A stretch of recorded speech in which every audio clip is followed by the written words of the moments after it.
Bonjour, bonsoir, bonne nuit, je ne sais pas. Bienvenue sur Radio Thaïlande pour un épisode à l'ancienne au volant. Donc je poursuis, je ne me laisse pas déstabiliser par le faible nombre de vues de ma dernière vidéo, mais je prends surtout la qualité des commentaires avec merci Philippe Ségade pour ton encouragement et maman aussi. Donc Philippe, tu me dis que je ne réfléchis pas assez souvent, ce n'est pas vrai, je réfléchis beaucoup, je ne m'exprime peut-être pas assez souvent. Donc on va continuer sur le thème de l'écologie et sur mon idée de G6 écologique. Voilà, je vais essayer de creuser ce thème, vous voyez. Mais là, je ne vais pas spécialement développer le G6 écologique, même si c'est là que mes réflexions, je pense, des semaines et mois à venir vont essayer d'avancer. Mais là, je vais faire un Radio Thaïlande un peu à l'ancienne, en réaction de ce que je viens de voir, parce que je viens de regarder 2-3 bouts d'émission. Donc notamment, je vais réagir à Raphaël Glucksmann à On n'est pas couché, et à Philippot, enfin pas vraiment, mais Philippot chez Zemmour et Nolo. Donc en fait Glucksmann plutôt. En fait Philippot chez Zemmour et Nolo, je voulais pas réagir, je voulais juste me dire merde, est-ce que c'est. Vous voyez, effectivement, si on considère qu'il y a urgence écologique, il va falloir arrêter de. Enfin, va falloir amener le débat plus là-dessus, on est d'accord. Et donc va falloir parler d'écologie. Et non pas seulement dire il y a urgence, il y a urgence. Bon, il va falloir parler et parler technique. J'y viens.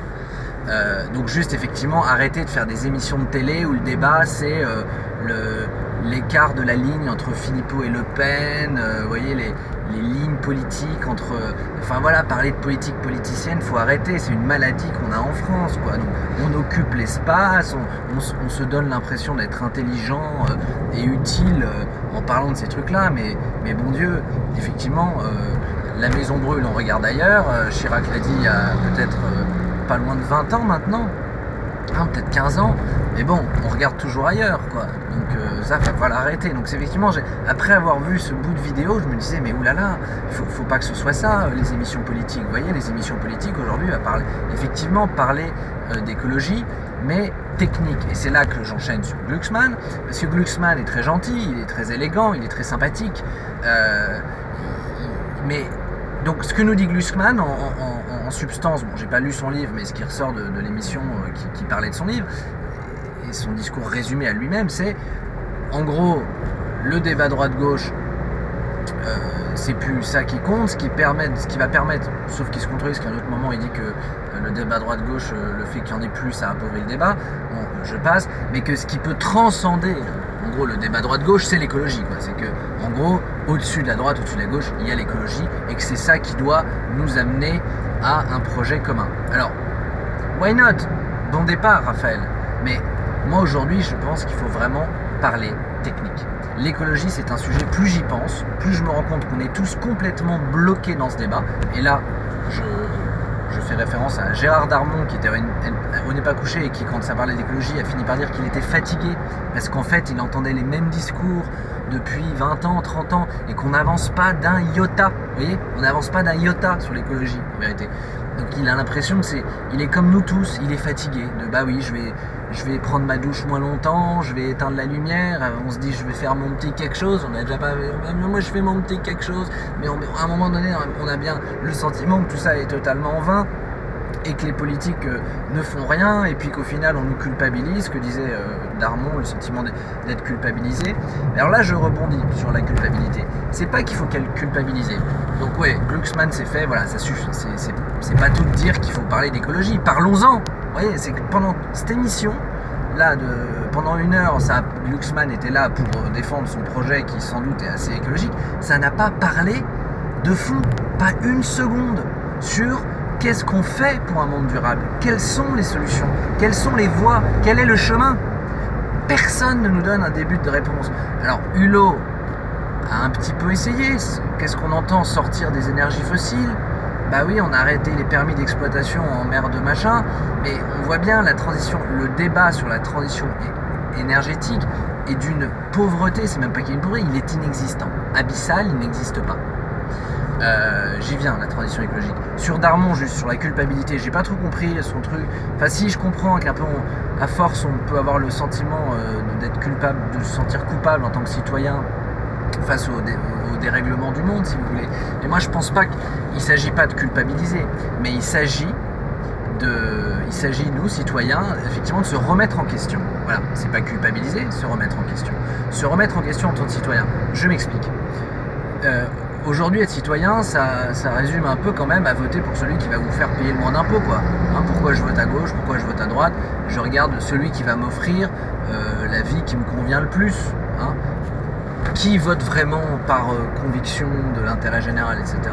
Bon, ça qui est un peu décevant.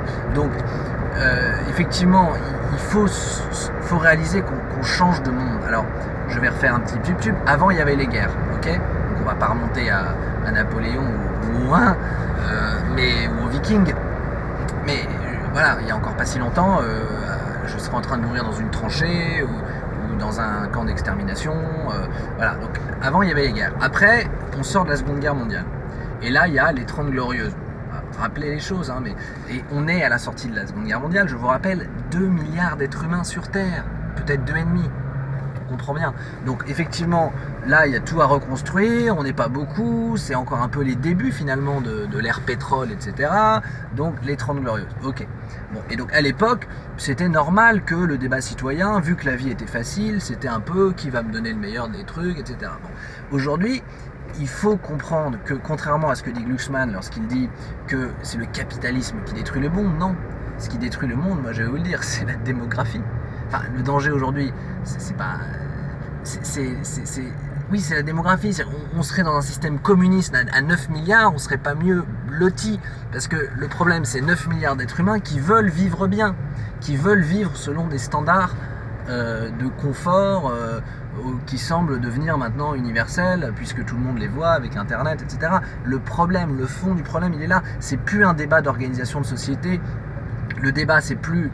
Donc pendant les 30 Glorieuses, vu qu'en fait, on avait le loisir en Occident de pas trop avoir de problèmes matériels, on avait le loisir d'avoir des débats idéologiques en fait. Voilà, quelle est la meilleure organisation d'une société, voilà, un peu des idéaux de société, et puis combat, voilà, c'était très bien, on fait les droits des femmes, les droits des minorités, tout ça. Bon, mais là où il faut se remettre en question, changer un peu de repère, je pense, c'est se rendre compte que là, maintenant, on entre dans une ère où c'est plus tout ça la question, on va plus avoir le loisir de débattre de tout ça, il faut en prendre conscience. Il faut que les gouvernements, donc c'est ça le G6, il faudrait que les gouvernements entre des pays les plus gros pollueurs se mettent d'accord qu'aujourd'hui c'est plus ça l'enjeu. L'enjeu c'est de sauver la planète, mais donc quelles sont les propositions? Donc pour moi il y a deux voies aujourd'hui. Donc il y a deux voies intuitives chez moi, mais c'est pour ça que quand je dis qu'il va falloir parler technique, aujourd'hui j'invite les scientifiques à parler plus, j'invite les médias à inviter des scientifiques pour parler technique, et j'invite les citoyens, et oui, il va falloir s'y mettre, à avoir un avis un peu technique sur la question. C'est pas tout de faire effectivement du Glucksmann, il faut être écolo, etc.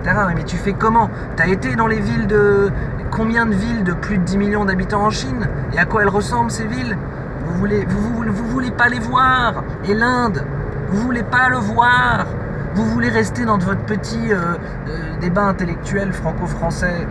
Il va falloir sortir de tout ça. D'ailleurs, j'envisage de faire passer Radio Thaïlande en anglais, et j'envisage aussi de faire un site internet sur le principe du G6 for Climate à suivre. Mais donc, il va falloir parler technique. Mettez-vous ça dans la tête. Parce que sur la transition énergétique, je me souviens aussi d'un débat avec une nana écologique qui était plus ou moins conseillère de je sais plus qui, mais je me souviens de plusieurs, d'ailleurs c'était pas des débats, mais à chaque fois qu'on habite ça, il y a une impasse totale. Vous voyez l'impasse, quand au bac on fait l'impasse sur une matière en espérant pas tomber dessus. Mais c'est ça aujourd'hui la transition écologique, c'est l'Allemagne qui sort du nucléaire, on nous dit que c'est génial, mais ils se sont mis à fond sur le charbon. Aujourd'hui il faut, donc c'est là qu'il faut mes deux intuitions.